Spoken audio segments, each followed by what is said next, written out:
1964년 통킹만 사건을 계기로 미국은 인도차이나 반도에서 공산주의가 도미노식으로 팽창하는 것을 막기 위해 전투병을 파견하기 시작했고, 뒤이어 한국, 태국, 호주, 필리핀 등이 연합군으로 참전했다.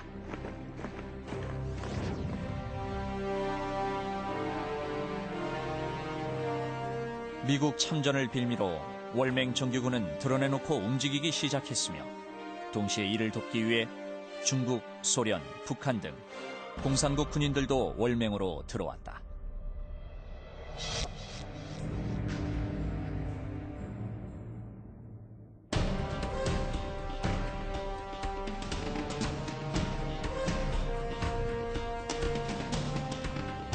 월남 측은 1973년 미국 등 연합군이 철수할 때까지 약 130만 명 수준을 유지했다.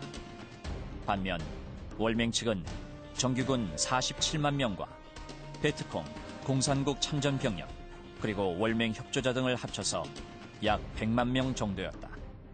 전쟁은 바야흐로 국제전의 양상으로 확대됐다. 월남이 이제 공산화될 것 같으면은 그 인접되고 있는 그 이제 태국이나 말레이시아 이것도 공산화된다 하는 그 이제 도미노 이론, 그걸 그 미국과 전 세계를 지배한 그 하나의 그 이론인데, 공산 침략을 막아야 되겠다는 거. 그 공산 침략을 막지 못하게 되면 태국과 라오스, 캄보디아 뭐 다 그 월남과 같은 또래지만은 그 태국, 말레이시아까지 다 공산화되는 건 그건 시간 문제다 하는 그런 시각이죠. 공산을 막겠다는 거예요.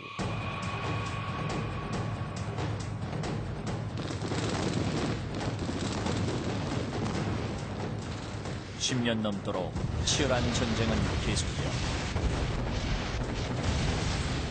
막강한 화력으로 단기간에 주도권을 잡으리라 예상했던 미국은 전쟁이 장기화되자 당황하기 시작했다. 베트남 내에서는 물론 미국 등에서 반전, 반미 여론이 확산되면서 미국이 대단히 손해보는 장사를 하고 있다는 의식이 팽배해져 갔다.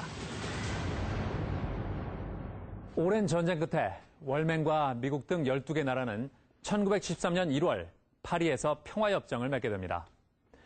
그러나 평화협정이 체결된 배경에는 월맹 호치민의 숨은 의도가 있었습니다. 전쟁을 잠시 중지하고 전력을 정비하는 한편 국제사회의 반전 여론을 확산시켜 미군을 베트남에서 몰아내려는 불순한 의도가 숨어 있었던 것이죠. 월맹군 14만 명을 철수시키지 않고 월남에 그대로 남겨둔 것이 바로 그 증거입니다.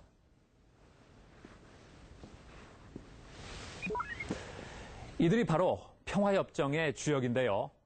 미국 닉슨 대통령의 안보보좌관 헨리 키신저, 그리고 월맹의 정치국원인 레둑토입니다.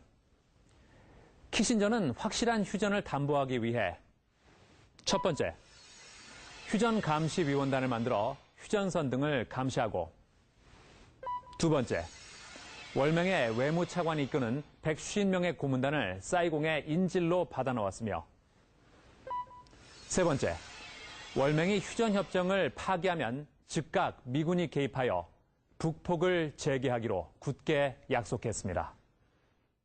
그뿐만이 아닙니다. 미국은 보유하고 있던 각종 최신 무기를 모두 월남에게 주었습니다.